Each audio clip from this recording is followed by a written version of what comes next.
Ah, con un muy buen día, una muy buena tarde acá en el sur de Chile. Bueno, les mando un afectuoso saludo. Estamos comenzando la tercera semana. En esta tercera semana vamos a estar hablando de los principios. Vamos también a hablar de algunos ejes transversales de la ley 21.180, que considero que son fundamentales para entender el proceso de implementación de la transformación digital del Estado en Chile. Creo que los principios son de los fundamentos más importantes que puede tener una normativa, y además porque nos establece determinados modos, ¿no?, que hay que considerar para esa implementación. Entonces, así les saludos a todos, a todas. Muy buenas tardes. Ahí le dejamos el formulario para el registro de la asistencia. Ojalá que puedan realizarla. Vamos a estar hablando entonces de la gestión de cambio y sobre todo vinculada con la manera en que podemos observar los principios y la implementación de estos principios en la ley. Bueno, como es costumbre, nosotros dejamos dos preguntas para iniciar la introducción de la clase, dos preguntas gatillantes. La primera pregunta se refiere a la manera, ¿no? La persistencia de qué manera la persistencia de la mentalidad del modo archipiélago, o sea, lo que se entiende como falta de colaboración y compartir datos entre organismos, ¿no? Yo restringo y es una manera también de aislamiento, pone en riesgo el objetivo fundamental de la ley 21.180 de lograr la simplicidad, la eficiencia para el ciudadano. O sea, podemos afirmar que la interoperabilidad, y vamos a partir con ello, yo creo que es el mayor desafío y el objetivo central. Ya en la clase anterior adelantábamos algo, también de sus comentarios he aprendido mucho, ¿no? Porque como este principio se convierte en la esencia fundamental en la fase 5 y 6 de esta implementación, como forma jurídica y técnica también de cumplir con el principio de poner a la persona en el centro de esta transformación. Y una segunda pregunta, quiero reflexionar con ustedes, escucharle cuál es su opinión al respecto. ¿Cuál es el cambio para usted cultural entonces que hay que realizar, más profundo, que debe experimentar el funcionario o la funcionaria público a pasar de un procedimiento centrado en la firma manuscrita, al timbre, el archivo físico, a uno basado en un expediente electrónico con trazabilidad, más operativo, más ágil, más transparencia, que esté validado, por supuesto, por la ley 19.799, que ya estuvimos hablando de ella, y que hoy también vamos, sobre todo cuando estemos abordando el principio 1 y 2, eh, conversando sobre la misma, cómo gestionar estos desafíos de la transparencia y el cambio de roles que implica esta transformación. Entonces, les escucho, quisiera que ustedes me pudieran comentar en estos primeros minutos de la clase respecto a estas dos preguntas.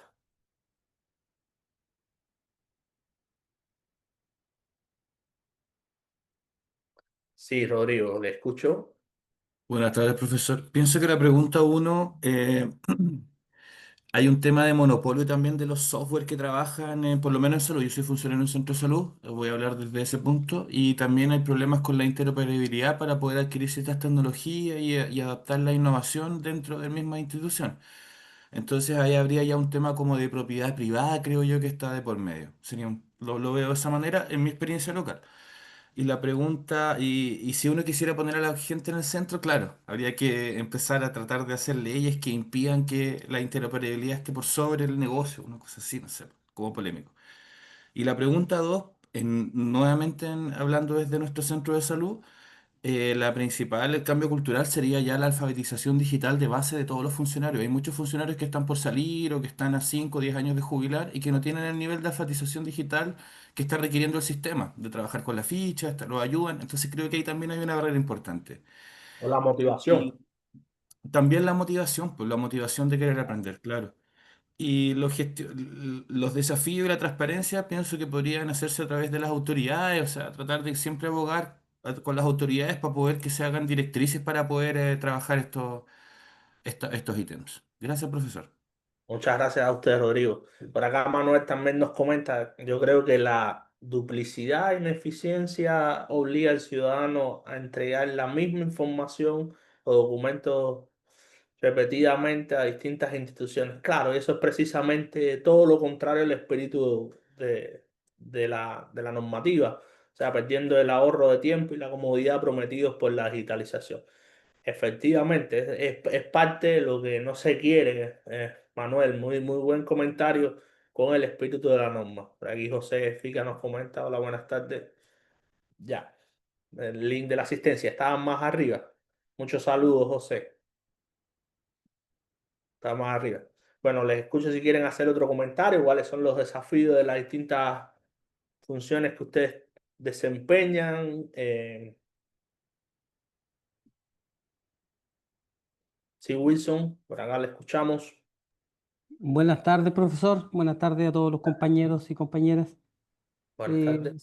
Sin duda que el sector público y en lo particular, nosotros donde la gran mayoría nos desempeñamos, los municipios tenemos enormes desafíos, partiendo por el cambio cultural. Yo creo que está ahí el primer gran desafío. Y ese cambio cultural va a ir teniendo fruto en la medida que las autoridades locales, ¿cierto?, se hagan parte de estos procesos y que se convenzan de la necesidad, no más que cumplir con la ley, como yo siempre digo, es cómo nosotros nos transformamos efectivamente en agentes de cambio dentro de nuestros organismos y cómo eso también contribuye finalmente en entregar un servicio de mejor calidad a los ciudadanos.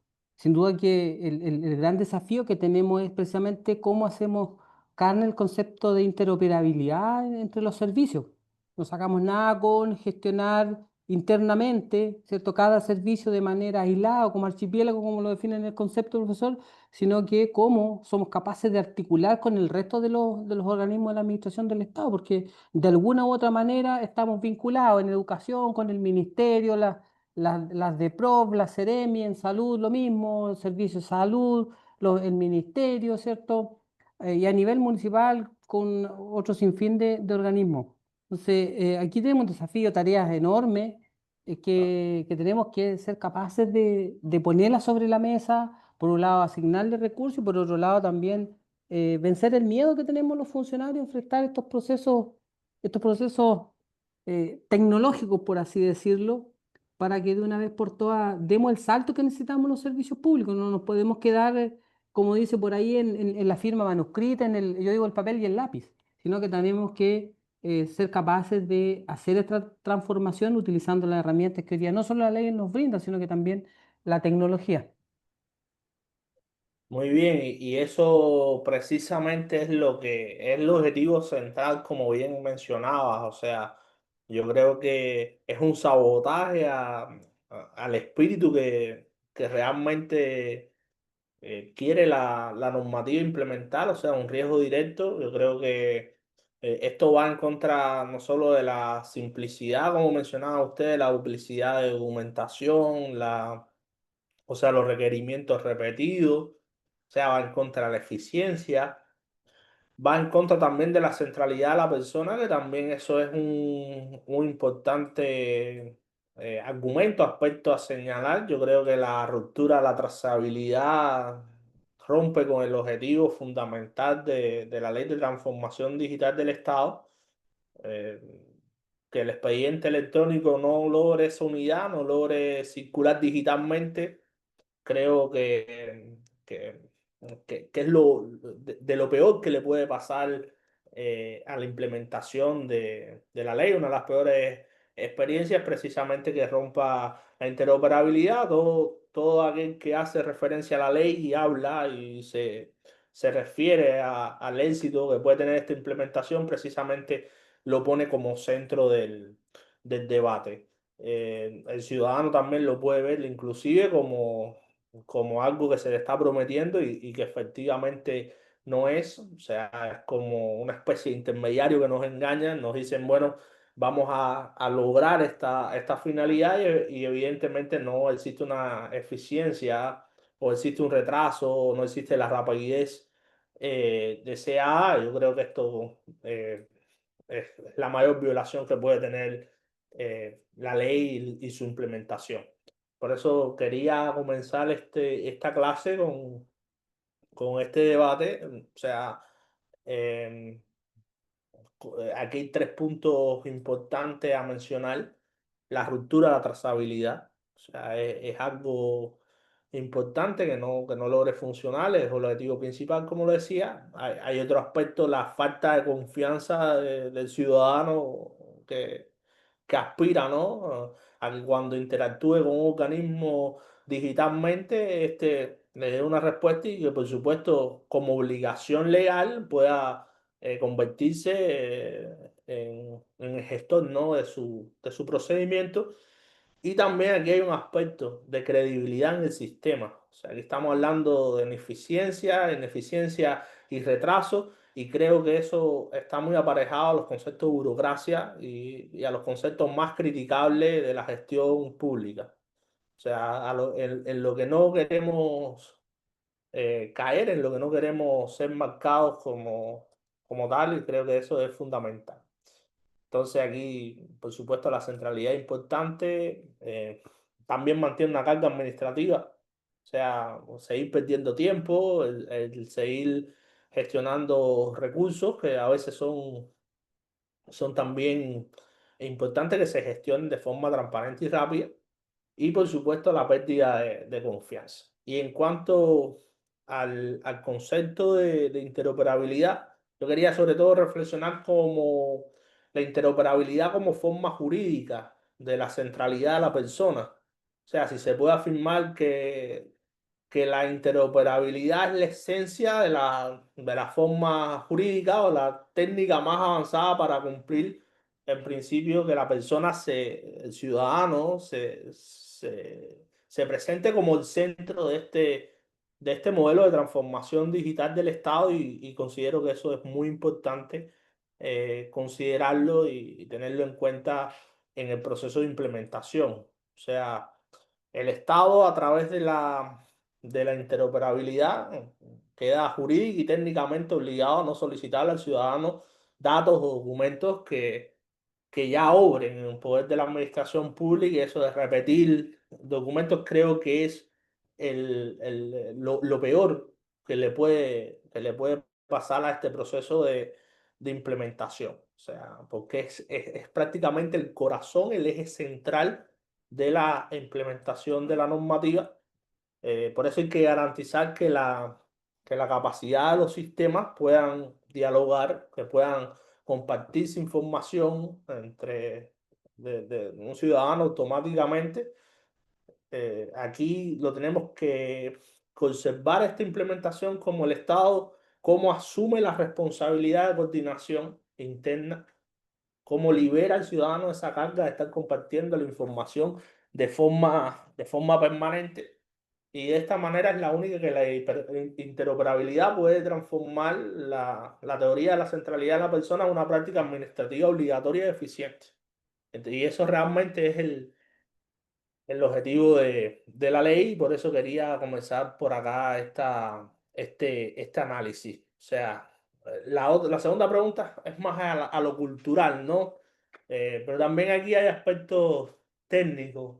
Rodrigo nos ponía en conocimiento de algunos aspectos muy interesantes, muy necesario también de analizar el aspecto tecnológico. Yo siempre que hablo de tecnología, estoy hablando de tecnología hace mucho tiempo y de transferencia, digo, si es difícil estar actualizada en la tecnología, más difícil es transferirla, más difícil entonces regularla, más complejo también interactuar cuando nosotros no somos generadores de tecnologías. Entonces, evidentemente ahí hay una limitante importante que, pues, por supuesto, creo que era fundamento de análisis a la hora de realizar la implementación hubiera sido tal vez más sencillo si tuviéramos operadores o generadores tecnológicos nacionales que pudiéramos tener una fluidez o al menos locales que pudiéramos tener una mayor fluidez y comunicación. Creo que aquí hay un aspecto también que rebasa lo cultural, o sea, lo cultural del manejo del papel, lo cultural del nuevo espacio digital, el poder del documento, el poder del proceso digital, el modo sistema, la interoperabilidad también es un aspecto complejo ahí a analizar y también una transformación importante que debemos considerar. Seminario de gobierno digital con un solo root, con interoperabilidad, se tenga toda la información, siendo muy rigurosos con ciberseguridad y poniendo el centro a las personas. Por supuesto, y además hay los temas también que hay que considerar que mientras mayor disponibilidad de datos, evidentemente, los riesgos también a ataques cibernéticos van a ser superiores y por supuesto hay que considerar también eso, ¿no? La información es poder, la información, por eso cuando yo le hablaba del modo archipiélago fue un término muy interesante que escuché en una oportunidad, una conferencia en Europa, modo archipiélago, porque me pareció en un país continental que estuvieran hablando de archipiélagos, me pareció muy curioso el término y el fundamento era que la información se ve como propia. O sea, la información la generé, se la pedí al ciudadano, la generé, la manejo, la distribuyo y es mía. Es generada por mi oficina. Evidentemente aquí hay un concepto, aquí oficina archivo. Fue muy curioso. Bueno, se comparte con cautela o no se comparte, pero la información como quiera que sea, depende para desarrollar, seguir con el procedimiento, o sea, que te comparta la información. Por eso el cambio cultural aquí es importante, porque aquí estamos viendo ya no un modo archipiélago, sino un modo sistema.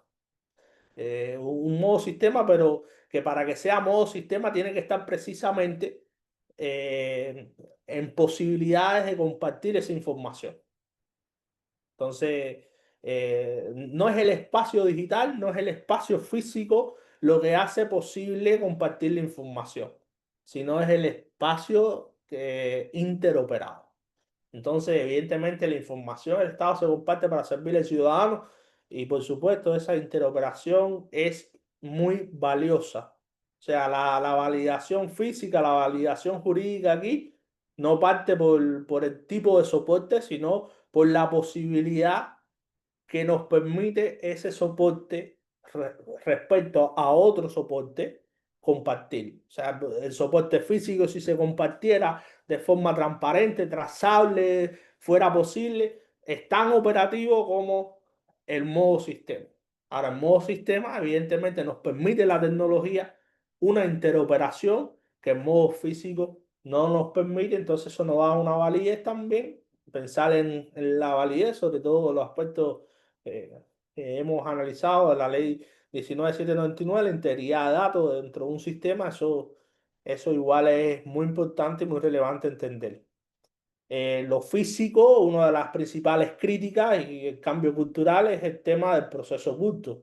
El estado del trámite es conocido solo por el funcionario que lo tiene en su escritorio y por eso acá estamos hablando de una apropiación de la información de un modo más yo diría más apropiado, más con carácter archipiélago. En cambio, en un modo sistema, estamos hablando de un proceso más transparente, el estado del trámite es visible, es auditable, es trazable. Por supuesto, aquí estamos hablando de la centralidad del ciudadano y por supuesto de también la posibilidad de que existe una supervisión y que exista también un seguimiento del trámite y creo que eso es fundamental para el sistema y también para poder entender de mejor manera este proceso.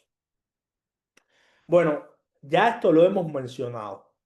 La implementación de la ley 21180 que establece estas bases de transformación digital del Estado no solo implica la adopción de tecnologías, sino también una profunda transformación cultural. Por eso empezábamos con esta pregunta de antes, de las instituciones públicas. O sea, cómo culturalmente nos vamos a adaptar a este proceso de transformación. Uno de los principales desafíos precisamente de esta transición es la gestión al miedo, a la resistencia al cambio de roles, también va a aspectos, yo creo, de motivación. Una funcionaria, un funcionario que esté a punto de terminar su vida laboral, evidentemente no va a entender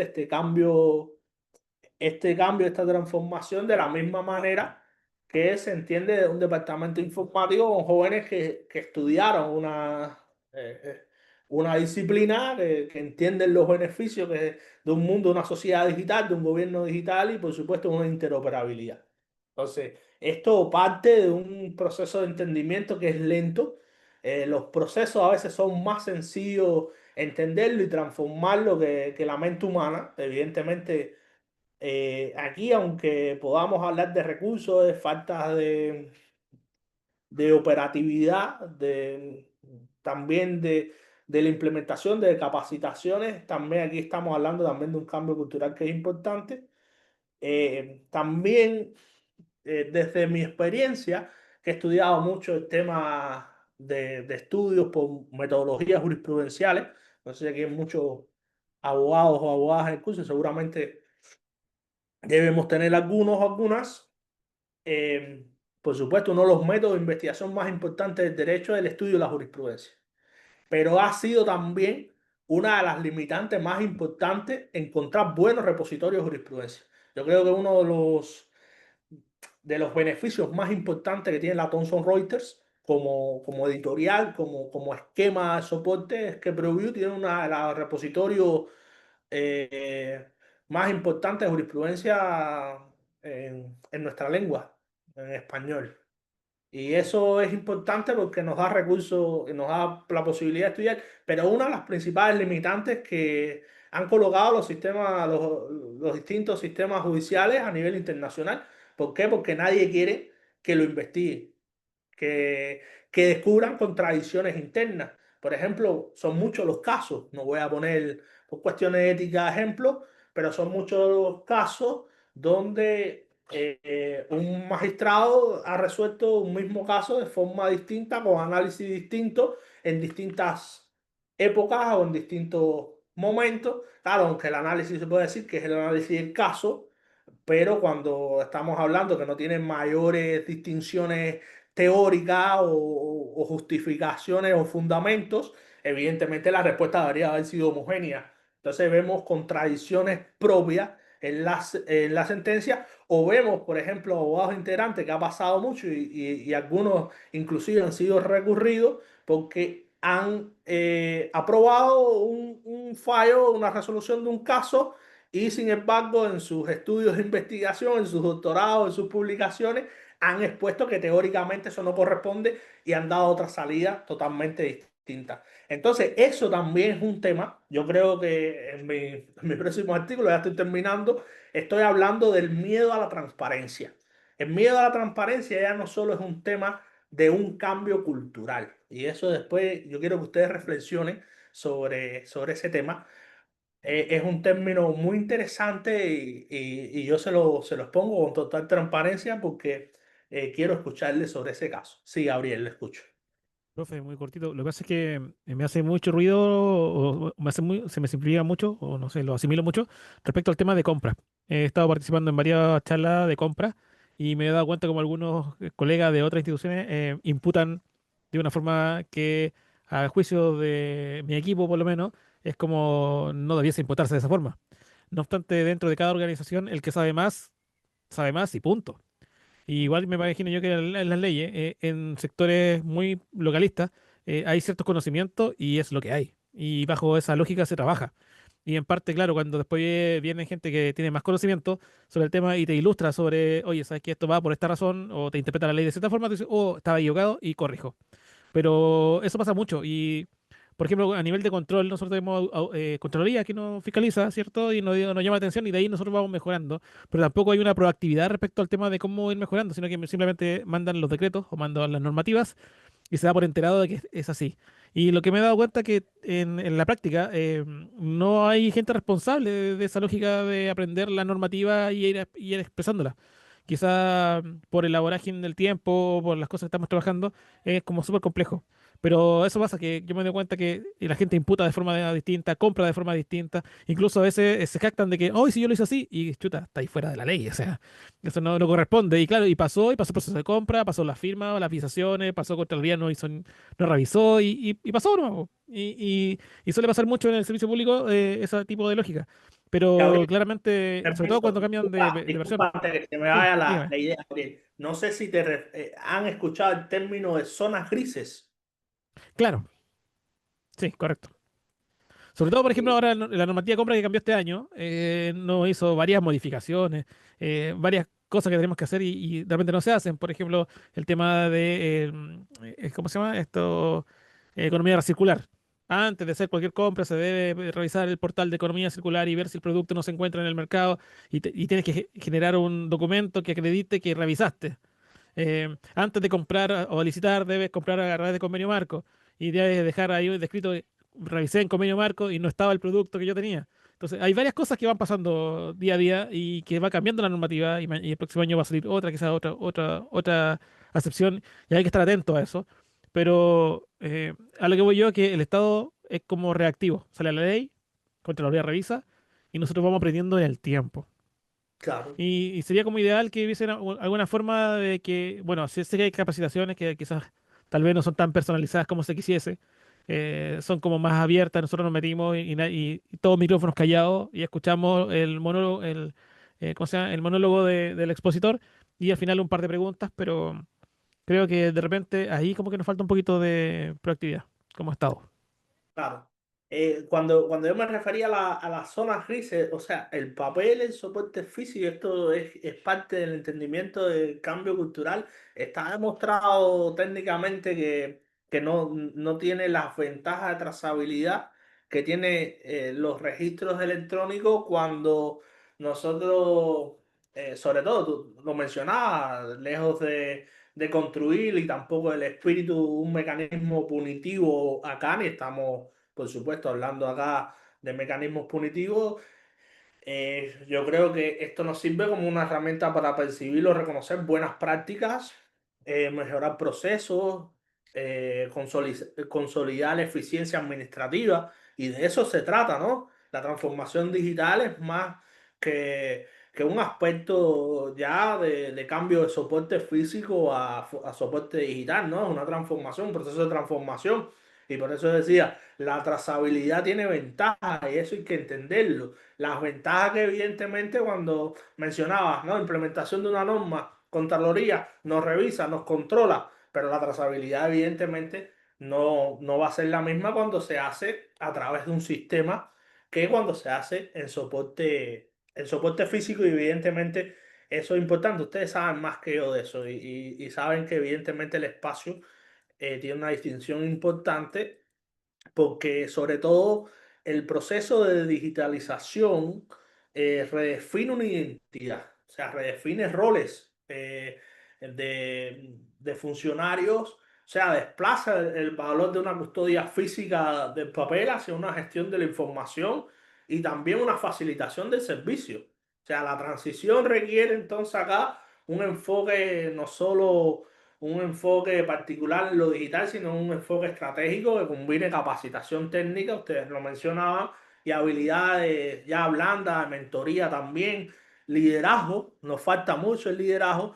A veces confundimos, sobre todo en los municipios, el grupo SEO. Yo comentaba con algunos colegas en un intercambio que acá también estamos hablando que los liderazgos son distintos. O sea, los liderazgos también son más al acercamiento a las personas, a qué está pasando en la comunidad, más que un liderazgo, una implementación de una política. digital del sistema de reconocimientos, aquí un desempeño eficiente, o sea, satisfacción de usuario. Aquí los liderazgos son distintos, a veces son más comunicativos, son más de cercanía. Entonces, evidentemente hay un desafío importante porque estamos hablando de una gestión de cambio que también se está desarrollando o se intenta desarrollar con herramientas distintas a cómo habíamos desarrollado nuestras funciones administrativas eh, por años. O sea, estamos hablando acá de una transformación también importante de la gestión cultural y cómo eso se pueda consolidar en un Estado moderno, transparente y confiable es un gran desafío. Sobre todo en municipios pequeños y con todas las deficiencias ahí que estábamos mencionando desde la primera clase. Por eso de acá planteamos una segunda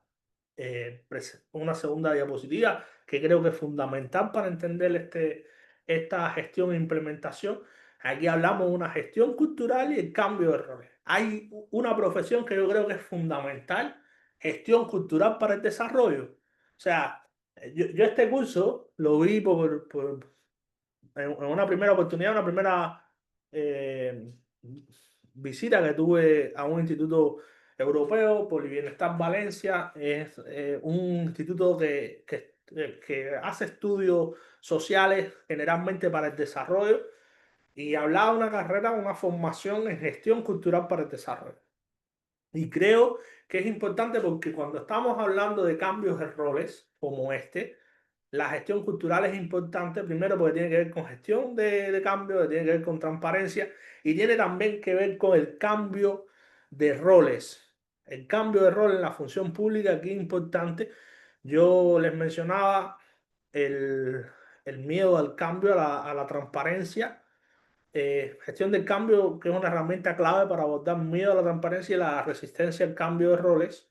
Esto acá es fundamental, primero porque se divide en la clarificación de los roles, qué me corresponde y cuál es la responsabilidad en ese cambio de roles, definir exactamente qué debe hacer cada cual en su rol y en el sistema para reducir incertidumbre. Y un segundo aspecto que yo creo que es fundamental en esta gestión de cambio es el foco ya no en la auditoría negativa. Yo digo, esto no se trata de un sistema punitivo. Desde la primera clase yo creo que la estoy mencionando cuando alguien del norte nos decía, bueno, si no se aplica, se sanciona, hay multa y logramos la sanción. No, no se trata, no va por ahí.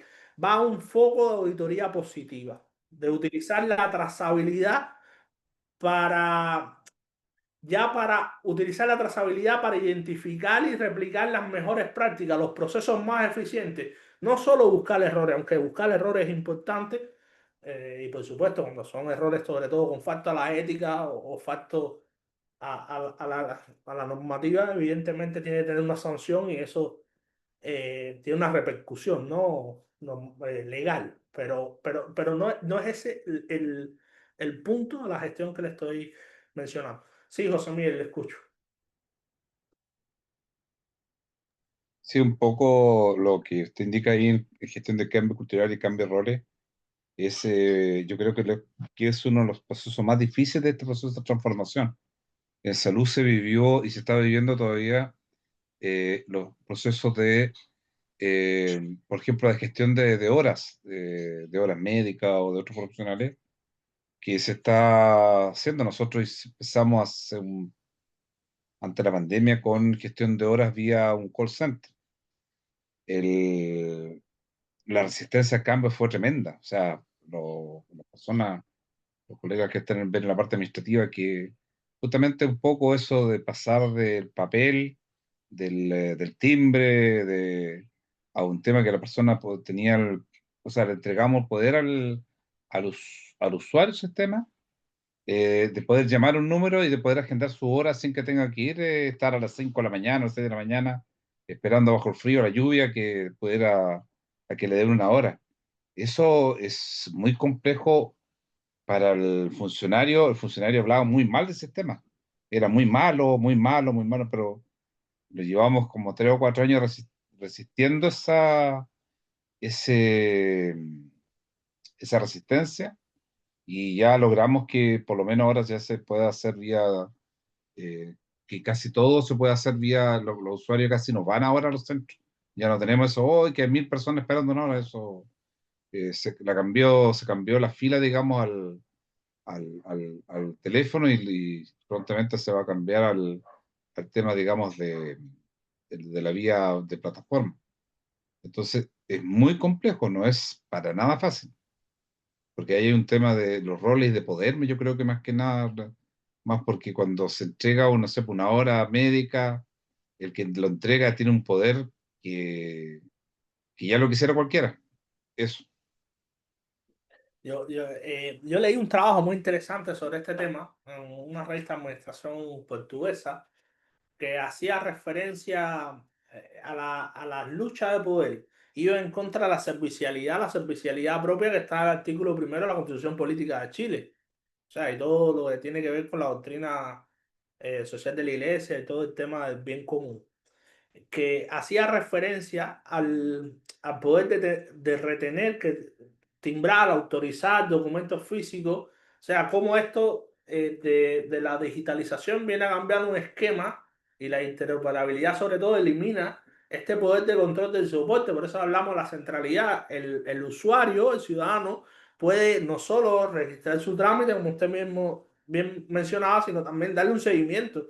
Entonces, evidentemente eso te da un poder de control del soporte, te permite también transformar a un funcionario en gestor de la información y un facilitador del servicio, más que un operador responsable, autorizante, eh, por un soporte físico de si no está el timbre, no está timbrado, no está el documento físico, entonces no autorizado. Entonces, evidentemente hay un cambio de gestión importante. Em, bueno, el interlineado del trabajo, yo no recuerdo si puso 1.5 interlineado simple, pero creo que eso no, no es tan relevante en la revisión. Después lo voy a revisar en las indicaciones, pero no recuerdo realmente ahora. Tendría que revisar en el receso, o sea, cuando ustedes estén en grupo, yo reviso y les confirmo, ¿ok? Bueno, y esto por supuesto tiene que ver con la transparencia y el cambio de rol como mencionábamos anteriormente. Y creo que es fundamental y es de los aspectos centrales de la implementación. Aquí hay aspectos también que tienen que ver con los principios y la estrategia de implementación. Cuando me invitaron a la postulación del diplomado en sí mismo, yo les mencionaba, miren, me parece que primero querían en el programa comenzar la primera clase con principios, con los principios, ¿no? Porque es como un esquema de enseñanza del derecho. Empezamos por la evolución, generalidades, fuente, principios. Y después empezamos con la definición. La ley decía, los principios son parte de la estrategia de implementación de la ley. O sea, los principios son los ejes centrales y cuando dividimos los principios son fundamentales, no solo en los aspectos éticos, sino también jurídicos, son pilares de validez y además son pilares de confianza y adaptabilidad cuando logramos revisar estos principios. Primero son principios rectores y fundamentos éticos cuando se plantean y cuando lo revisamos, estos principios del artículo 16 bis, vemos primero objetivo central.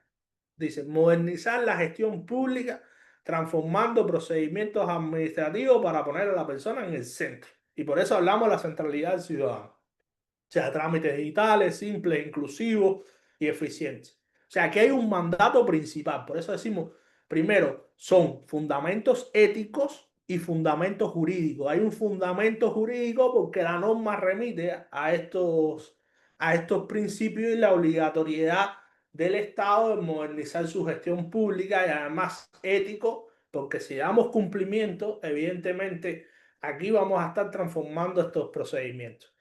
Hay acá, yo diría, pilares de validez legal en el sentido de cuando analizamos este artículo 16 bis y hablamos, por ejemplo, y fundamentales en estos pilares de validez, por ejemplo, la equivalencia funcional. El principio de equivalencia funcional, o sea, todo lo que tiene que ver con la firma electrónica, todo lo que tiene que ver con la validez y eficacia jurídica que nos permite la firma electrónica en condiciones de igualdad al soporte de papel, que era el soporte que conocían, yo creo que garantiza la seguridad jurídica del acto administrativo digital.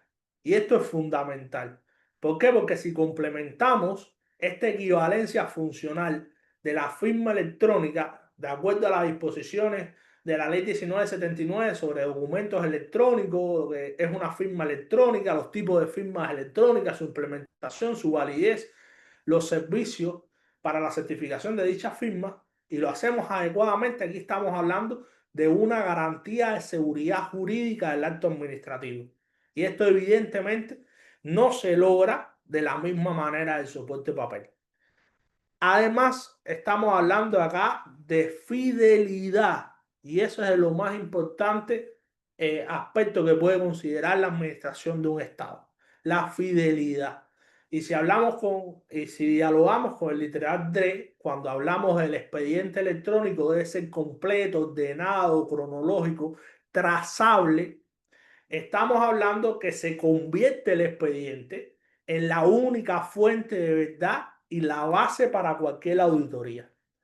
Y por todos los elementos que estábamos mencionando anteriormente, consideramos que esto es fundamental para el desarrollo de las funciones de la administración del Estado, junto, por supuesto, a la actualización. Estamos hablando ahora del literal B, cuando el literal B hace referencia al deber de mantener medios tecnológicos óptimos y preservar los datos ante la obsolescencia. O sea, obliga al Estado, aquí hay una obligación al Estado a ser un custodio responsable de la información a largo plazo.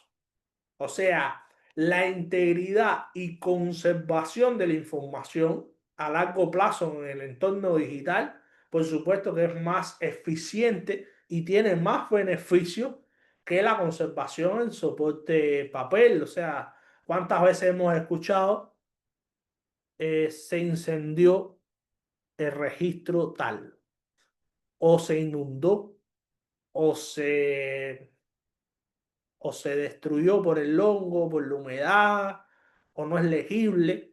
Eso no sucede cuando tenemos una custodia responsable en el entorno digital de la documentación. Evidentemente acá hay una obligación importante al Estado y sobre todo pilares de confianza y de adaptabilidad. Y esto yo creo que es de lo más novedoso que nos incorpora la ley 21180 cuando analizamos los principios del artículo 16 bis, porque estamos hablando aquí de neutralidad tecnológica, el literal A, cuando hace referencia, yo tengo una serie de tablas acá que les voy a después a traspasar para que ustedes lo tengan para su trabajo, para su taller y puedan utilizarla. Son como apuntes, de los voy ordenados. A mí me parece que el principio de neutralidad tecnológica y el literal A específicamente, cuando hace referencia a la elección de soluciones, debe ser libre, o sea, y no condicionada por marcas o proveedores específicos. Que esto es parte de lo que estábamos analizando en los comentarios iniciales, cómo este rol estratégico de promover la competencia y la adaptabilidad evitando dependencia tecnológica. Y es fundamental. Yo creo que es lo más novedoso que tiene la norma. ¿Por qué? Porque además Chile no tiene un liderazgo de desarrollo tecnológico importante. Entonces, evidentemente aquí estamos hablando de un rol estratégico para los órganos de administración del Estado importante. Y unido a ello, a estos pilares de confianza y adaptabilidad, cuando analizamos el principio de interoperabilidad y de cooperación de los literales E y F, Estamos hablando del principio de interoperabilidad, literal E, cuando hace referencia a los sistemas deben interactuar entre sí usando estándares abiertos para el intercambio de información. Yo creo que aquí el rol principal, ojo, el rol principal es la obligación que en este caso tiene el Estado a operar como un sistema unificado, erradicando en modo archipiélago, y por ahí comenzamos la clase, por eso yo les decía, regresaremos a explicar esto, porque además en la cooperación, cuando se analiza el literal F, y se plantea que debe de colaborar y coordinarse en la adopción de uso y mejora de los medios electrónicos, y por eso tenemos una interoperabilidad, sobre todo fundamentalmente en fase 5 y fase 6. Esto refuerza otro rol, la coherencia institucional en el proceso de transformación. Y cuando hablamos de coherencia institucional, estamos hablando de una institucionalidad digital que hoy evidentemente puede ser muy criticable a nivel de país, ¿no? Y por eso cuando este tema lo desarrollamos, generalmente estamos haciendo referencia también a 4 ejes. Yo creo que esto es una de las tablas más importantes, yo se las voy a después pasar con más desarrollo, con fundamentos también normativos, que no se las pasa anteriormente porque el trabajo no lo he publicado, lo estoy terminando y después se puede subir sin intención y no aparece como original y no lo publica nadie. Pero este eje, estos 4 ejes, yo creo que son fundamentales para entender este proceso porque también tienen implicaciones en los desafíos de implementación de la ley y por supuesto cuando diseñábamos este curso decíamos, bueno, este debe ser la tercera clase, no la primera, porque tiene que ver los principios con ejes estratégicos y con implementación de la ley. Por eso decimos, primero, el marco y plazo de transformación digital, o sea, y cuando analizamos la ley 21180, el artículo primero, nos está refiriendo a todo procedimiento administrativo deberá expresarse a través del medio electrónico. O sea, y de ahí partimos la primera clase cuando decíamos, esta es la regla general. O sea, excepcionalmente, bueno, tiene que, en caso de que la ley establezca procedimientos administrativos especiales. O sea, estamos hablando aquí de las excepciones. Y aquí hay un detalle clave. Y esto es del know-how que quiero transmitirle. Establece el uso electrónico como regla y digitaliza todos los procedimientos. Entonces, evidentemente, aquí hay una institucionalidad en cambio. Y cuando me preguntaba, bueno, un cambio de gobierno, bueno, nada. Esto, esto ya es institucional y evidentemente aquí el proceso hay que respaldar es la institucionalidad digital.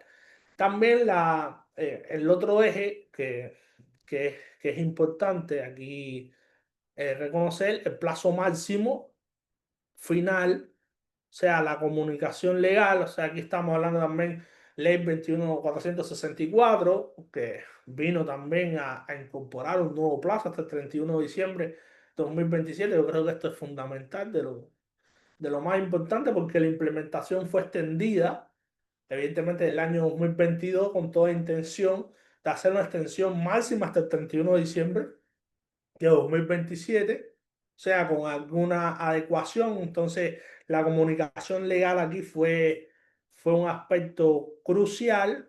O sea, estamos hablando aquí de un tercer eje, entonces hay un mandato de la interoperabilidad y un cuarto eje que tiene que ver con el expediente en digital, la nueva fe pública y toda la transformación digital. Yo creo que aquí el desafío principal no es la tecnología, ¿no? Aquí el desafío principal es el cambio cultural. Yo se lo expreso con toda sinceridad, la resistencia a la transparencia que implica un sistema digital, la motivación, la falta de recursos, la falta de capacitación, todos los aspectos contribuyen, pero aquí hay que tener en cuenta que esto es una institucionalidad que viene para quedarse, es uno de los ejes más importantes de la ley. El eje estratégico de comunicación legal tiene que ver sobre todo con las notificaciones electrónicas, en un primer aspecto, artículo 46. cuando se hace referencia a los procedimientos, las notificaciones se practicarán por medios electrónicos en base a información contenida en los registros. Aquí yo creo que la primera implicación para el ciudadano es que la notificación electrónica es regla general también. O sea, cuando hablamos del expediente digital, aquí estamos hablando, si el expediente digital es la regla general y todos los procedimientos administrativos deben ser como regla general a través de soporte electrónico, evidentemente, la implicancia que tienen las notificaciones también aquí podemos debatir, sobre todo ustedes mencionaban anteriormente, determinados aspectos y configuraciones que hay sobre la personalidad electrónica a nivel nacional, ¿no? La clave única, los correos de recuperación, las notificaciones a través de correo electrónico. Bueno, todo eso confluye, pero también aquí hay una implicancia que la ley dispone en el artículo 46 que las notificaciones electrónicas también son la regla general. Entonces nos está llevando un espacio, evidentemente, como regla general electrónico. Y esto es importante para entender la comunicación leal, porque también la comunicación entre los órganos de administración del Estado, entonces, ¿cómo va a ser? También por vía electrónica. Hay un artículo muy interesante que es el artículo 19 bis que estuve estudiando recientemente, que tiene que ver y relacionado con el artículo 20, la capacidad de actuar, ¿no? Así única, exacto, que tiene que ver con la capacidad actual y que también modifica la ley 19.880 y tiene que ver con la capacidad actual, que tendrán capacidad actual ante la administración, además las personas que gocen de ella o la ejerzan con arreglo a las normas generales, los menores de edad para el ejercicio de la defensa de aquellos de sus derechos e intereses, la actuación, todo lo que tiene que ver con el tratamiento jurídico administrativo, la asistencia, la patria potestad, la tutela, la curatela, o sea, todas esas exenciones y se exceptúa y como declaran supuestos menores incapacitados cuando la extensión de la incapacitación afecte el ejercicio y defensa de sus derechos e intereses. Bueno, aquí estamos hablando que el interesado tiene derecho a recibir también entonces copia electrónica. Entonces aquí estamos incorporando la regla general también a la copia electrónica, a las gestiones internas entre organismos. Por eso decimos, es la centralidad del ciudadano. O sea, interna entre organismos. O sea, estamos hablando aquí de transparencia activa. Y esto es un concepto que introduce la norma que para mí es muy relevante. ¿Por qué? Porque dota no solo de transparencia, sino también es una dosis de control importante a los órganos de administración del Estado. Y también aquí hablamos de, bueno, de los demás sistemas de conservación digital, las microcopias que habíamos conversado, las micrograbaciones, o sea que no son tampoco tan novedosas, se han utilizado anteriormente por varios organismos, pero que también aquí los coloca como regla general. Y hay un tercer aspecto de este eje que tiene que ver con la digitalización de los documentos, que para mí también es importante y que está relacionado también con ese 19 bis y que tiene que ver con el funcionario debe digitalizar de inmediato todo documento en papel para incorporarlo al sistema. Entonces aquí también como regla general la función también del funcionario, o sea, evidentemente hay un cambio aquí importante de espacio. El eje del mandato, el eje 3, el mandato de interoperabilidad, que yo creo que es la interoperabilidad, principio y eje fundamental de implementación de la ley, tiene que ver con la concepción del principio de centralidad de la persona, como habíamos mencionado, el fundamento normativo también está en el artículo 19 y por supuesto todos los argumentos que hay relacionados con la conservación, pero aquí hay un aspecto principal que es la función. Obliga a los sistemas tecnológicos, los distintos organismos de administración del Estado a estar conectados, a intercambiar información para satisfacer automáticamente las necesidades de los procedimientos. Y creo que esto es también una regla general que se le impone a la operación de los distintos organismos. Pero esto incluye riesgos por incumplimiento, riesgos por seguridad, que también no son menores, la falta de interoperabilidad anula la promesa de simplicidad y eficiencia, mantiene al ciudadano, ¿no?, en ese estado de me están engañando, me están prometiendo algo que no se logra, pero también deja más vulnerables los sistemas. O sea, mayor información, mayor operación, mayor interconexión, igual hay un nivel de vulneración ahí superior. ¿Qué es lo que nos ubica en el cuarto eje que yo quise presentarle, que es el expediente digital y la nueva fe pública? O sea, el expediente electrónico se convierte en la única verdad del procedimiento. Fidelidad, aquí estamos hablando de equivalencia funcional. Aquí hay otro mandato legal, todo procedimiento se tramita y gestiona a través de un expediente electrónico completo, regla general, volvemos a la regla general, atributos clave entonces, trazabilidad y validez. Por eso estábamos hablando de una nueva fe pública. O sea, aquí estamos hablando de las nuevas firmas, la ley 19799, firma electrónica avanzada. Esto no es tan antiguo, estamos hablando de una implementación de poco más de 3, 4 años, aproximadamente 2022. Hay un cambio también cultural, pero hay un cambio también reciente. O sea, no estamos hablando de una gestión tan antigua, estamos hablando de distintos tipo de firma. Aquí hay un título segundo de la ley que es muy importante, el uso de firmas electrónicas por los órganos del Estado, que es muy importante, esclarece a partir del artículo 6, pero creo que el acceso acá mayormente está vinculado a que debe estar disponible, ¿no?, y accesible para consulta por parte de los interesados, y volvemos a la regla general y a los aspectos de también digitales más importantes.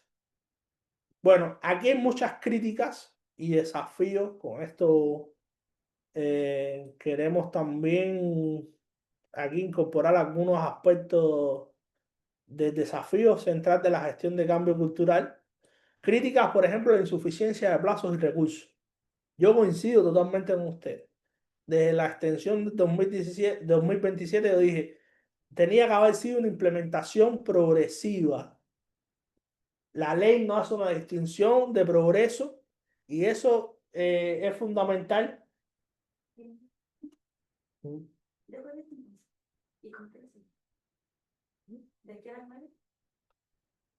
Un momento.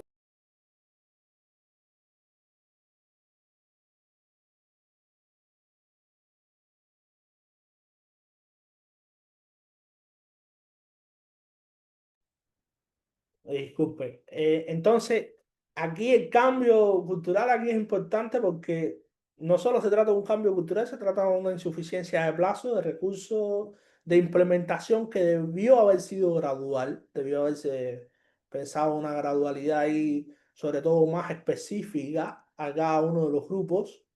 Eh, Hay críticas, como ustedes mismos han mencionado, críticas, falta de claridad, suficiencia de recursos financieros, sobre todo en caso de órganos de menor capacidad. Hay un foco también en soporte versus procesos. Aquí que a veces se dimensiona algo más de lo que uno hubiera esperado cuando he hecho algunas entrevistas, sobre todo algunos funcionarios, sobre todo aspectos de redefinición de roles.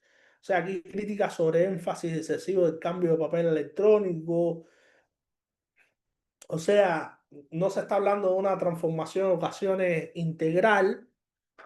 A veces se introducen conceptos de reingeniería, de procesos administrativos, cuando debería haber sido un proceso más lineal. Yo creo que esa claridad faltó, es un riesgo de implementación incompleta.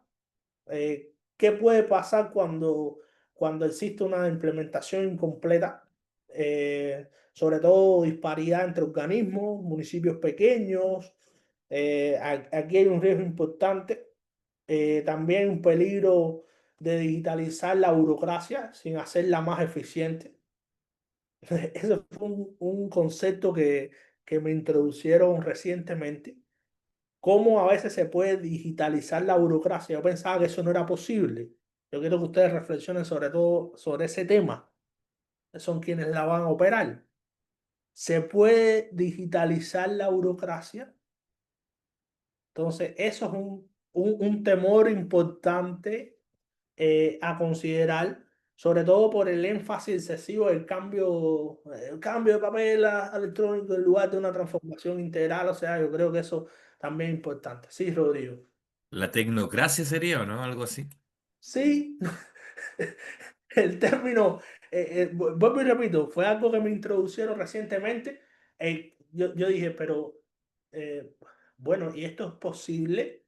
Lo escuché de un gran amigo español, estábamos debatiendo de un proyecto que tenemos de digitalización del derecho mercantil y de pronto él me dice, y no, le explicaba y algunos comentarios que había recibido, algunos avances, me decía, y no se podrá digitalizar la burocracia también. Entonces me pareció muy interesante el tema. Sí, Marco, le escucho. Hola, buenas tardes. Bueno, sí, el concepto de digital la burocracia es algo que habíamos visto anteriormente durante el desarrollo de este diplomado y efectivamente tiene que ver con tener que traspasar procesos administrativos burocráticos tal como existen actualmente y simplemente hacerlos digitales, manteniendo los mismos puntos los mismos nudos, por así decirlo.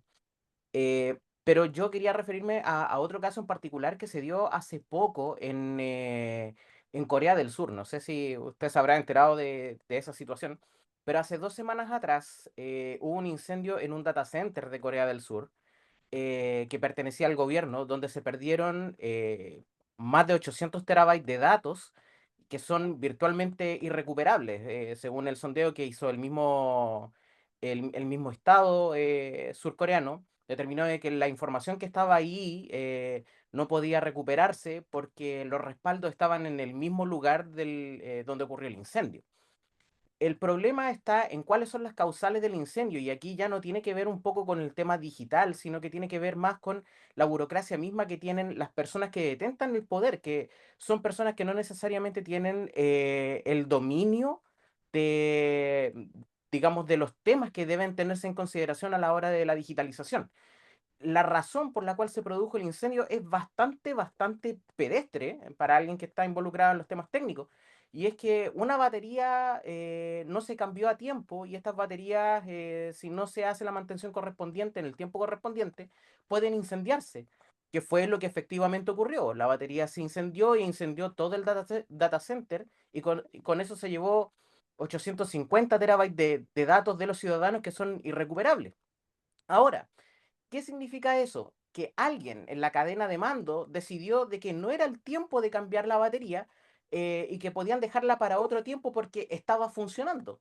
Y eso llevó a esta consecuencia de que se perdieran datos de forma irrecuperable. Son activos fijos, digamos, gubernamentales irrecuperables a esta altura, solo porque una decisión de alguien de alto rango dijo, no, ¿saben qué? Eso no es importante, no se hace ahora.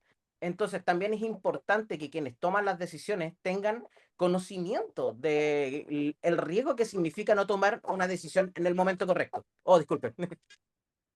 Sí, sin duda, o sea, yo digo, bueno, aquí falla interoperabilidad también.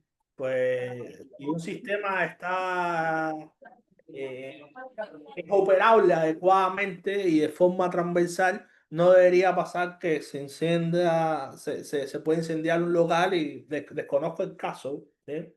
Pero es extraño. Y también Corea es más extraño todavía, un país tan tecnológico. O sea, por eso, bueno, aquí estamos hablando también, por eso yo les colocaba como un eje de la implementación de la ley. Yo creo que uno de los principales ejes también acá es la fe pública. O sea, cambió la nueva fe pública. ¿Bien? La nueva fe pública ya no es papel, ya yo no soy un fedatario público, me pongo de frente un documento que firmo timbro. Estamos hablando de una fe pública digital. Entonces, evidentemente aquí no solo se trata de un cambio cultural, por eso les comentaba, desconozco el caso, existen respaldos pueden respaldar todas las veces que se desea y si no lo aplicaron eso, el cargo de alto mando es lo más probable que tenga problemas. Claro, sí, Natalia, le escucho. Hola, buenas tardes. Me disculpo, mi cámara está con problemas. No se preocupe. Yo pertenezco a la municipalidad de Pucón, la región de la Araucanía. Sí, Creo que tenemos que enfocarnos que todos vamos por un mismo objetivo, pero somos funcionarios con diferentes capacidades, diferentes, eh, hay diferentes enseñanzas y somos distintas generaciones. Y creo que es importante partir de ahí. sí. Necesitamos ser más empáticos entre nosotros, trabajar en equipo y mezclar quizás las habilidades de informática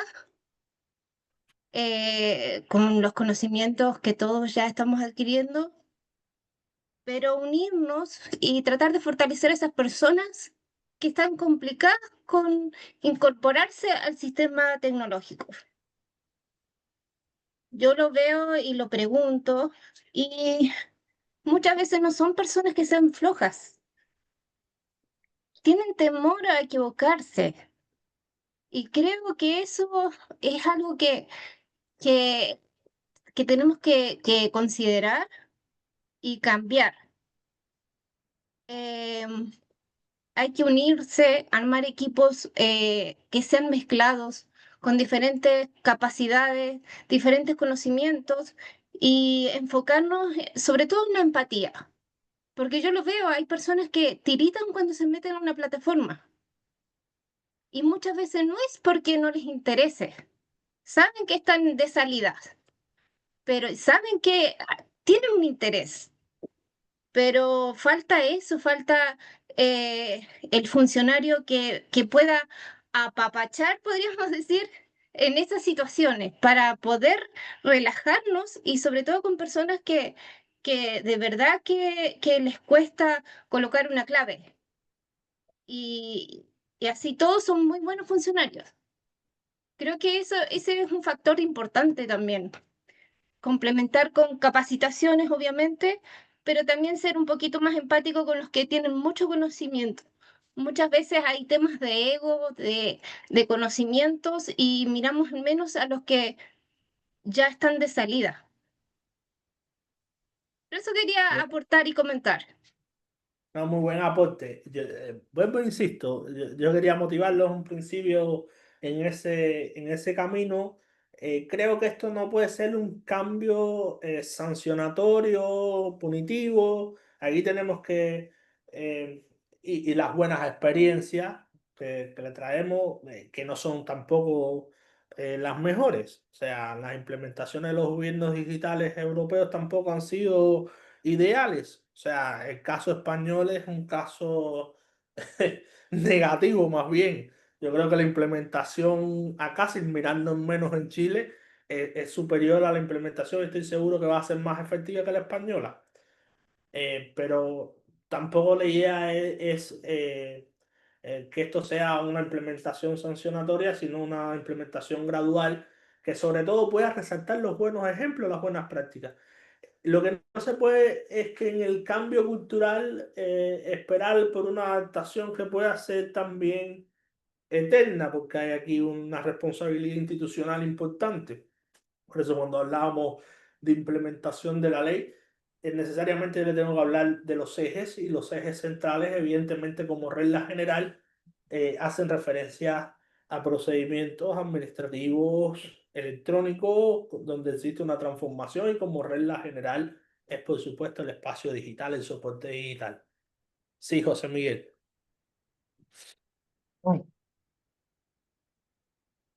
Sí, ¿le escucho? Sí, ahora sí, disculpen que estaba ahí con un problemita. Sí, sí, no se Lo preocupe. que dice la colega es como bastante fundamental en cuanto a que todos estos procesos también llevan a una responsabilidad administrativa. Los funcionarios públicos, a diferencia de los funcionarios privados, tenemos una responsabilidad administrativa que puede ser penal, incluso civil.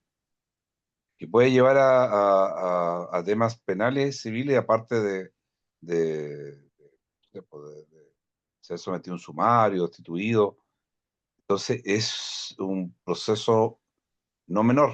O sea, y ahí está el tema primero, porque en la parte privada, claro, pueden haber responsabilidades penales, administrativas, o sencillamente te pueden echar, pero acá nosotros no solamente, primero nos vamos con 0 pesos, y segundo, puedes contratarte por 5 años, porque pues, si es la parte pública. Entonces el castigo por un error es severo y va a depender Exacto. también de las autoridades, porque hay autoridades que pues, hay lugares donde se puede tolerar, pero hay lugares que por un tema de presión mediática incluso pueden no ser tolerables.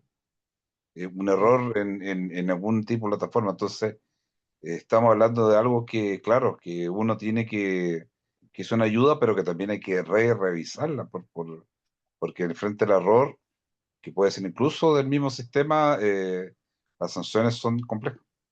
Sí, aquí estamos hablando de una institucionalidad, por eso decíamos, o sea, el entendimiento igual va hasta donde pueda llegar ese entendimiento.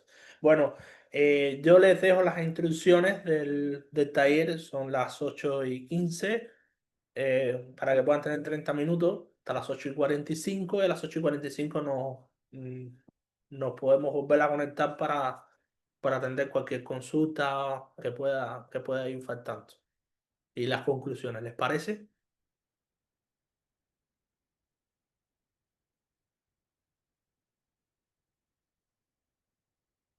Ok, Entonces profe. vamos a ir conformando los grupos ahora. Por acá el apoyo de sistema. Por favor, ¿me puedes ayudar con los grupos? Ok, se crean. Muchas gracias.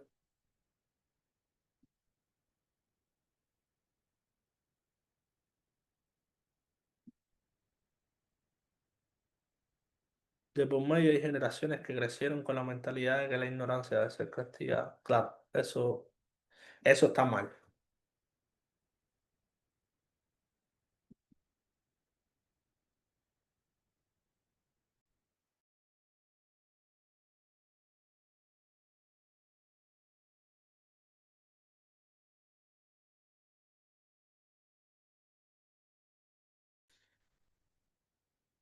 ¿Cómo se puede de repente sacar del medio a una persona que puede haber tomado un liderazgo en el proceso de transformación digital en uno de nuestros lugares de trabajo y que en realidad no tiene el tiempo ni las competencias para liderar el proceso?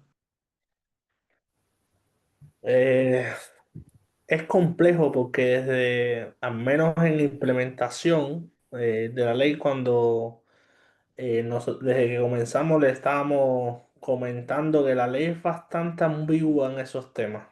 Entonces, claro, ahí los liderazgos tienen la mayor responsabilidad. Pero en temas normativos, regulatorios, de hecho, deja bastante deja la implementación, la selección bastante independiente de hecho, a cualquier otra decisión. Sí, José Miguel, le escucho. Pero es bastante limitada las posibilidades que da la ley de implementación porque realmente no lo define, no hay ninguna distinción que haga al respecto. Sí, sí, José Miguel había levantado la mano, no sé. Pero no hay ninguna otra que, más allá de la autoridad administrativa que se pueda tener en la organización, estructura, el proceso de implementación. La autoridad Comentaba más. porque muchos de nosotros tenemos ese problema en algunos trabajos. Lamentablemente alguien se mete o no deja que se avance. Rodrigo, disculpa, ¿tú de qué organismo eres? No escuché, Salud. no escuché. ¿De ¿De qué qué organismo organismo? eres tú, no? Salud. ¿De qué organismo Trabajo en eres? un centro de salud y la persona que se oponía a estos procesos era el encargado de informática y SIGES, hasta Ah, que fue inevitable y tuvo que salir. Claro, esa es la única solución. O sea, más allá de eso, de esa medida, no creo que haya mucho. No, porque la ley dice que hay que designar a un encargado de transformación digital. Exactamente. Pero más allá de esa asignación, que también la deja bastante ambigua, o sea, Claro. sí, sí, José Miguel Ignacio, yo creo que estamos en tiempo ya para volver estamos todos o todas allá. Profesor, ¿podría hacer una acotación, Sí, sí, estimado? claro, claro, sí, para eso estamos, para eso estamos.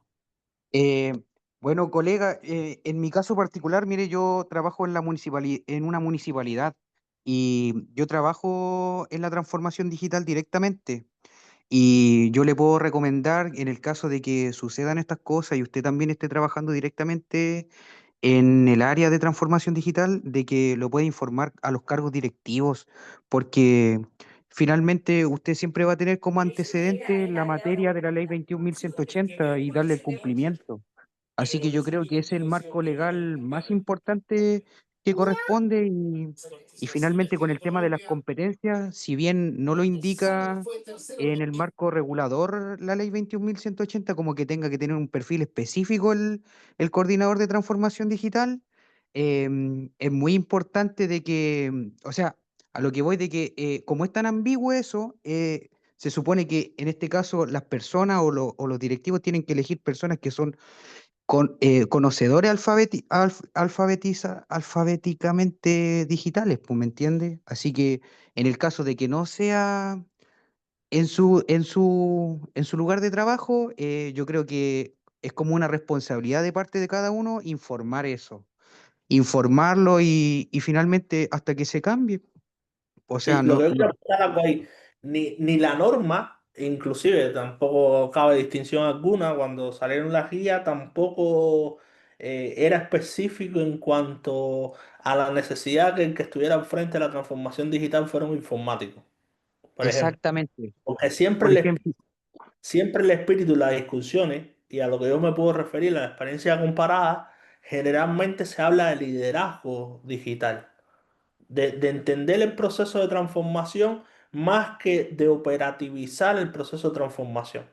Y por eso, de hecho, en la guía y en la implementación, cuando se hicieron las primeras discusiones, se habló de liderazgo desde el departamento informático, por supuesto, en el departamento jurídico, pero en ningún caso se hizo una distinción ahí, ni tampoco fue el espíritu del legislador distinguirlo. Si hubiera querido distinguirlo, el legislador cuando estaba en la discusión legislativa hubiera dispuesto que efectivamente el que estuviera al frente o quienes estuvieran al frente del proceso de transformación digital hubieran sido los informáticos. Por ejemplo, por solo poner un ejemplo, ¿no? de distinción ahí de buena técnica legislativa. claro, efectivamente, Profe, mire, por ejemplo, en mi caso, yo el año pasado no podía ser un coordinador de transformación digital porque no poseía responsabilidad administrativa dentro de la institución, así que eso me restringía directamente para tomar esa responsabilidad y ese cargo. Exacto, Pero, pucha, haciendo la gestión, igual es bueno culturizar a los directivos de que es muy importante que sea una persona que tenga conocimientos digitales, no necesariamente un informático, porque hay personas que conocen muy bien los procedimientos administrativos, como los funcionarios de control, de secretaría municipal, yo específico, o en específico, o como también los de algunos de finanzas. Y claro, pucha, por eso es importante hacer encuestas y ver cuál es el nivel de madurez digital que tienen para poder ahí hacer las elecciones correctas. exacto. Sí, José Miguel, Wilson y Luis, por ese orden. sí, no, nada más una sugerencia. Cuando se abren coordinaciones o cargos de jefatura o responsabilidad, y hay más de una persona o interesada o hay más de personas que tengan eh, este tipo de habilidades en general, lo que nosotros hacemos acá en Puerto Montt es hacer concursos internos, y ya sea Claro, en el centro de salud o a nivel, de esa manera permite a los jefes, a los directores, poder elegir a la persona que tenga mayor capacidad. Los concursos internos son concursos, pueden ser cerrados, en caso que no, y ahora, obviamente que si está al cargo y no hay persona, ahí uno llama a proveer el cargo con profesionales de algún tipo de que sean ad hoc. Pero si tengo gente, nosotros acá habitualmente resolvemos esas situaciones con concurso interno y de esa manera evitamos, o sea, le damos un carácter técnico a la decisión, a eso me refiero. Claro, sí. Wilson, le escuchamos y Luis, vamos, Sí, vamos a hacer.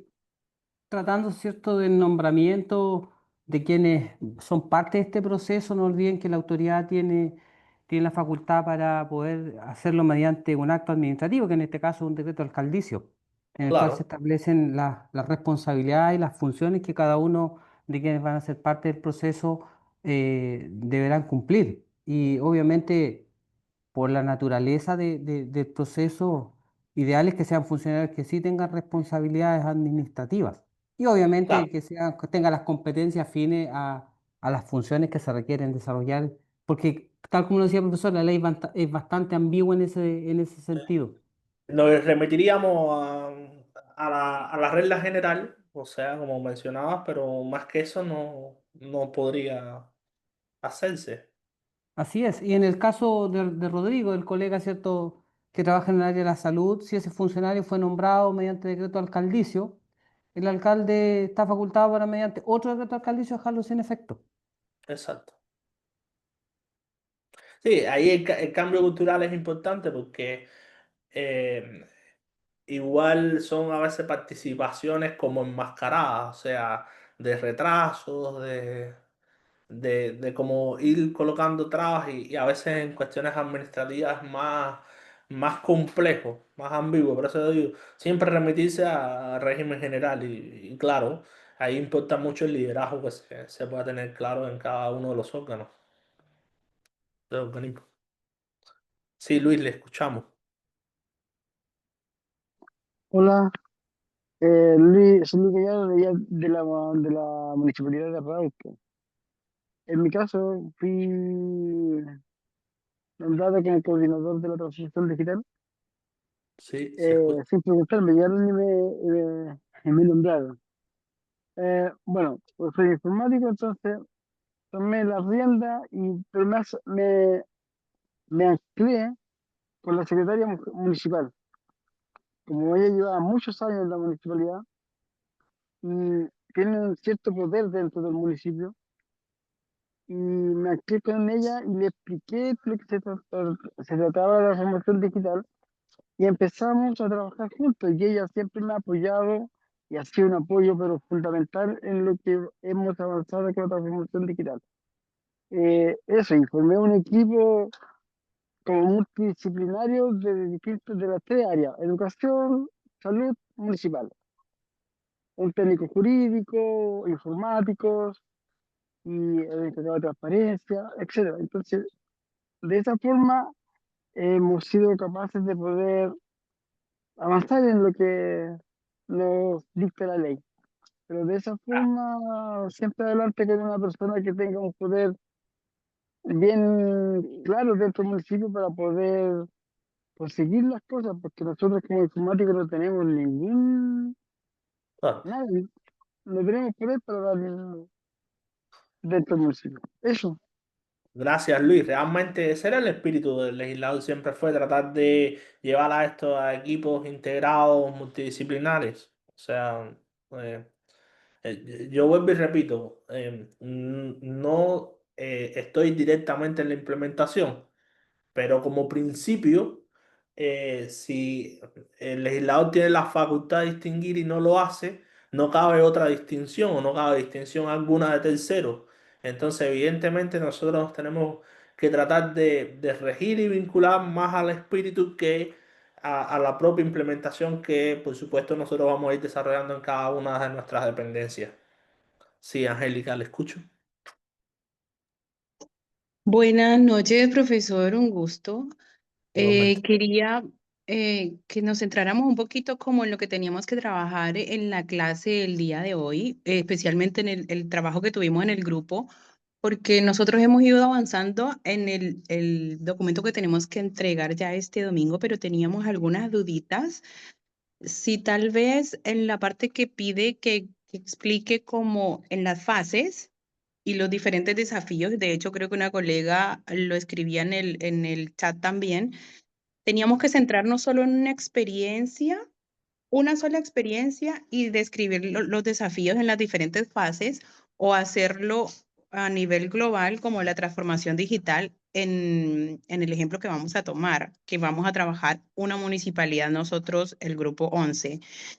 Y lo otro era como el producto final esperado. De hecho, Bárbara lo comenta aquí, dice, se podría comentar lo que se espera lograr para el análisis de la pregunta 3 y si el profesor vio la letra, bueno, porque el documento no aparece esa info como tan precisa, solo la estructura del trabajo y las hojas esperadas por preguntas, ya que los Ya. anteriores, por no cumplir con la estructura solicitada, bajaban puntajes a la hora de revisar los documentos. No, ese no es el caso mío. Si no distinguí estructura del documento en cuanto a tamaño de letra, es porque desconozco las capacidades especiales que pueda tener el curso entre tantos estudiantes. Y entonces, si yo necesito un tamaño de letra mayor, lo voy a colocar cuando abra en mi computadora el trabajo y lo voy a revisar, pero no por un tamaño de letra ni por una estructura. Respecto a la pregunta, efectivamente ustedes van a seleccionar un grupo. Esto es un ejercicio académico simulado. Si ustedes seleccionan un grupo, van a estar a llegar a una fase de implementación. Y yo voy a medir de acuerdo a la selección del grupo la fase de implementación que ustedes deberían estar y debieron considerar en cada uno de su desarrollo de su trabajo. Yo no deseo que ustedes me coloquen aquí datos individuales, entonces pueden precisar perfectamente seleccionar un grupo A siendo un grupo C e implementar todas las fases. Claro, eso seguramente muy pocos o muy pocas lo van a hacer porque lo ideal sería entonces implementar la fase y el desarrollo de un grupo C, pero eso lo deciden ustedes. Bien, en cuanto al producto 3 es la unión, lo que se quiere es que en cada una de las semanas nosotros les ofrecimos un desarrollo de un producto. Entonces, remitirse a la unión de los tres productos de cada una de las tres primeras semanas para el desarrollo. Y en la próxima semana lo que vamos es a realizar una retroalimentación completa del ejercicio conjuntamente con las fases que ustedes debieron haber implementado. No sé si se me quedó alguna de las consultas que ustedes me habían. Súper claro, muchísimas gracias. Gracias, Angélica. Sí, Gabriel, ¿usted quería Sí, muy mencionar algo cortito. más? Sí, muy Sí, cortito. El tema de las fases, bueno, claramente para cumplir con la normativa de transformación digital hay que hacer compras y en este hipotético caso vamos a lanzar, me imagino yo, la posibilidad de las compras de las cosas que se requieren para para poder cubrir en este sistema simulado la fase, porque por ejemplo el tema de expediente electrónico no se va a desarrollar dentro de una institución un sistema que contenga un expediente electrónico, hay que contratarlo, ¿cierto? Y así sucesivamente con algunas cosas. Respecto al tema de notificación, también ahí la ley va a poner el notificador, que ya está, que es casilla única, ¿cierto? Que se viene sí, pronto. Y así sí. sucesivamente van a haber ciertos detalles que van a estar como en un caso de éxito, por decirlo, un caso propicio para que esto salga adelante. Claro, déjenle algo a Oriel también. Oriel va a ver ya parte más informática con el profesor Oriel en los otros dos módulos y ahí pueden ustedes discutir más. Él está más al tanto de lo tecnológico. Pero claro, yo voy a ver el desarrollo que ustedes van a hacer, por supuesto, de cada uno de sus expertices. Que tal vez me toca a mí aprender más de lo que después pueda revisar, ¿no? Con los desarrollos de sus trabajos. Y esa es la idea también de lo que se quiere. Pueden especificar en lo que ustedes puedan especificar y no hacerlo en lo que no puedan hacer y lo pueden perfectamente aclarar en el informe final que me van a entregar, dependiendo del desarrollo de las etapas. Pero coincido totalmente, Gabriel. Hay cosas que por supuesto están en implementación y esa era la idea, ¿no? Hasta el 2027 y a lo mejor en algunos casos no se va a referir o no se va a valorar el producto que no se va a lograr hasta quizás hasta 2027.